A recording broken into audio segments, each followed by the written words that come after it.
As we come into John chapter 7, I want to point something out. John's gospel says a lot about water. Have you noticed that? In John chapter 2, Jesus turned water into wine. In John chapter 3, Jesus told Nicodemus, you need to be born of water and the Spirit. In John chapter 4, Jesus offered the woman at the well living water.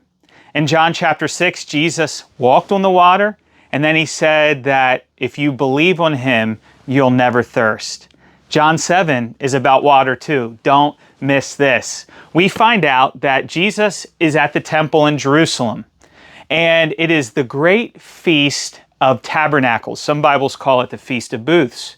This was an annual celebration remembering when God took care of the people of Israel for 40 years in the wilderness. And on the last day of the feast, there was a special celebration.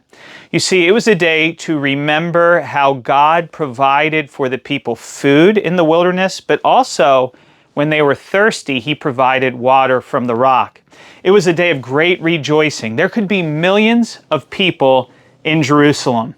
And what we see here is on the last day, the great day of the feast, it was common for the priest of Israel, the great high priest, to go down to one of the pools at the city of Jerusalem, get water, take it up to the center of the temple, and pour it out of a pitcher to remind the people that God provided water from a rock over 1,400 years earlier.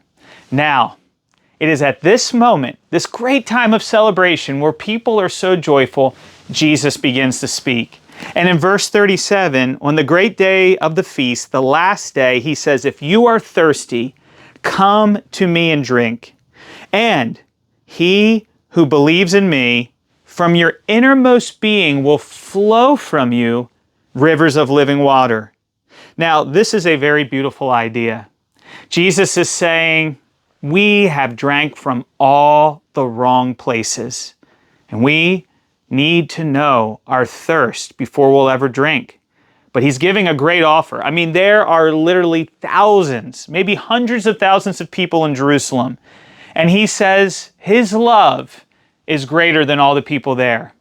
And if you know your need of a Savior, if you can feel it, you can come to him and drink. And he says, from your innermost being will flow rivers of living water.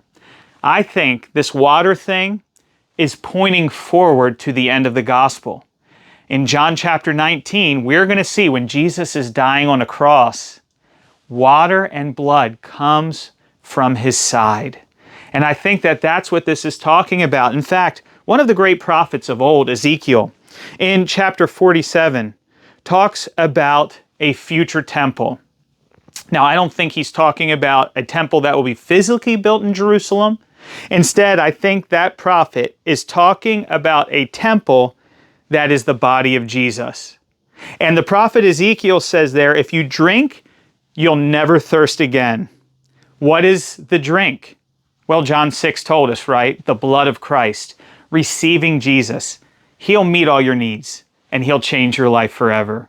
So read this chapter. There's a whole lot of back and forth with the religious leaders. They're really opposing Jesus.